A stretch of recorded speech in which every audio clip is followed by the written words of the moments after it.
¿Qué tal? Hoy vamos a sumergirnos en un marco teórico que la verdad redefine cómo vemos el átomo. La idea es dejar de pensar en el núcleo como un punto pasivo y estático. En vez de eso, este enfoque lo trata, junto a los electrones, protones y neutrones, como un único sistema. Un sistema dinámico de partículas cuánticas que interactúan entre sí. Para entenderlo bien, este será nuestro recorrido. Primero, veremos por qué el modelo del núcleo puntual ya no es suficiente. Luego, nos meteremos de lleno en el marco cuántico unificado que se propone. Veremos cómo modela las interacciones entre partículas y cómo calcula las energías de enlace.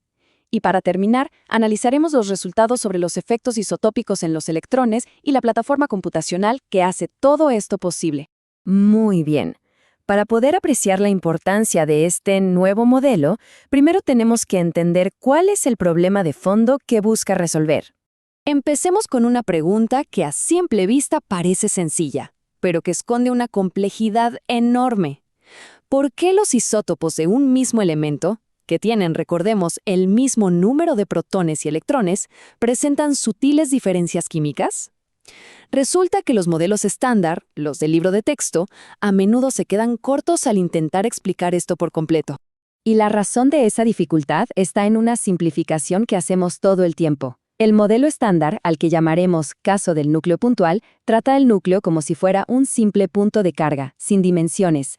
Es una aproximación útil, claro, pero ignora la realidad. Un modelo mucho más preciso, el caso del núcleo finito, lo reconoce como lo que es, un objeto con volumen y sobre todo con una estructura interna de protones y neutrones. Y es justamente esa estructura la que influye de manera sutil en los electrones, dando origen a los efectos isotópicos. Entonces, ¿cómo podemos modelar esto de forma correcta? Bueno, la solución que se propone es un marco teórico que trata a todas las partículas subatómicas, a todas, en igualdad de condiciones cuánticas. El método central de todo esto se llama Hartree-Fock multicomponente. La idea es brillante por su consistencia.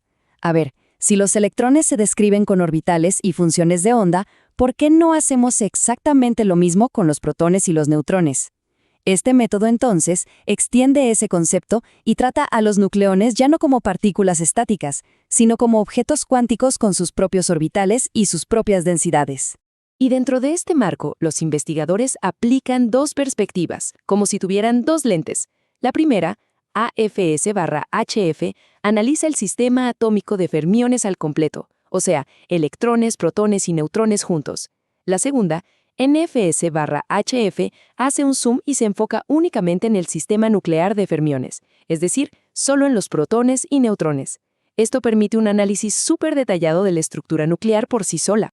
Claro, un modelo unificado de este tipo necesita describir con muchísima precisión las fuerzas que actúan entre todas estas partículas. No es tarea fácil. Aquí nos encontramos con dos tipos de interacciones que son como el día y la noche. Por un lado, el potencial de Coulomb, que conocemos muy bien. Describe la fuerza electromagnética de largo alcance entre partículas cargadas. Pero para los nucleones, necesitamos un potencial nuclear que modele la fuerza nuclear fuerte. Y esta es otra historia. Es de corto alcance, increíblemente atractiva a cierta distancia, pero también se vuelve extremadamente repulsiva a distancias muy cortas, para evitar que el núcleo colapse sobre sí mismo. La herramienta matemática que se eligió para este desafío es el potencial de Yukawa. Y es perfecto porque, como dice la definición, es de dos términos. Combina un término atractivo, de mayor alcance, con un término repulsivo, de muy corto alcance. Esto le permite capturar la física esencial, y la verdad bastante compleja, de la fuerza fuerte, de una manera que es computacionalmente manejable. Esto ilustra a la perfección cómo funciona. El potencial crea una especie de zona atractiva donde los nucleones tienden a unirse. Pero, si se acercan demasiado, estamos hablando de menos de medio femtómetro, se topan con un núcleo, un centro, que es altamente repulsivo. Esta dualidad, esta combinación de atracción y repulsión, es lo que le da estabilidad al núcleo atómico. Bien, ya tenemos el modelo y los potenciales definidos. Ahora pasemos a ver cómo se utiliza este marco para calcular una propiedad fundamental, la energía de enlace de una partícula. El proceso arranca con un cálculo Hartree-Fock base. A partir de ahí, se usa una aproximación, conocida como el teorema de Koopmans, para tener una primera estimación de la energía de enlace. Pero, hay que decirlo, este paso inicial, sobre todo para núcleos ligeros, no es lo suficientemente preciso, es solo el punto de partida. Y aquí es donde entra la mejora clave.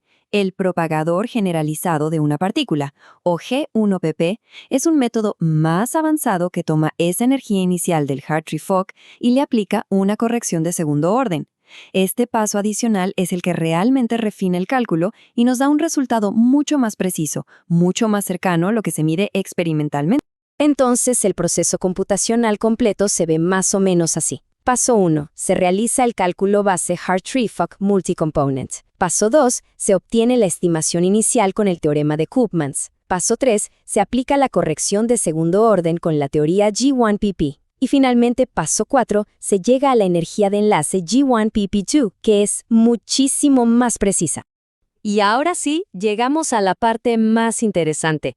Ver cómo los resultados de todo este marco teórico explican ese fenómeno con el que empezamos. Miremos estos datos con atención. La tabla muestra las energías de enlace de los electrones calculadas para isótopos de helio y de litio. A primera vista, las diferencias son minúsculas, ¿verdad?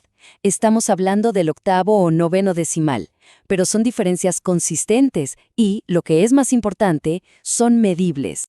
Ahora, la interpretación de estos datos es lo realmente revelador.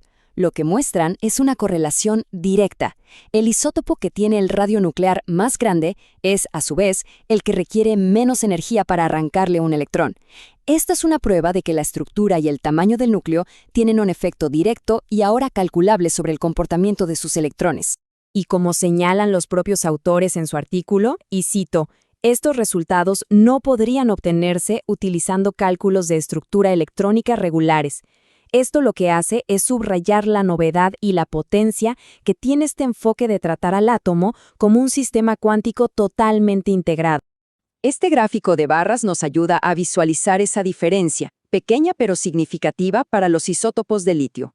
Aunque las barras parecen casi idénticas, esa pequeñísima discrepancia es la manifestación de efectos cuánticos muy profundos que conectan el núcleo con la nube electrónica que lo rodea.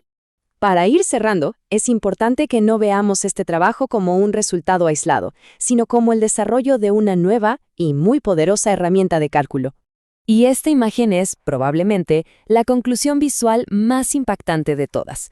Ojo, porque lo que estamos viendo aquí no son orbitales de electrones, son orbitales de protones para el isótopo de litio 7.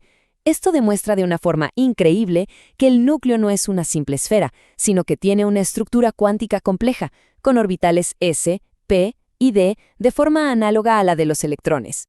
Entonces, para llevarnos lo más importante, primero, que un marco unificado puede tratar a electrones y nucleones como partículas cuánticas con orbitales. Segundo, que los potenciales de Yukawa son una herramienta efectiva para modelar la fuerza nuclear. Tercero, que el método G1PP corrige con gran precisión los cálculos de energía de enlace. Y finalmente, que este enfoque integrado logra explicar los efectos isotópicos en las propiedades electrónicas. Y todo esto, claro, nos deja con una pregunta abierta, una pregunta fascinante para el futuro. ¿Qué otros fenómenos químicos, que hasta ahora nos ha costado explicar, podrían finalmente entenderse mejor al integrar de esta manera la estructura nuclear y la electrónica? La puerta, sin duda, queda abierta.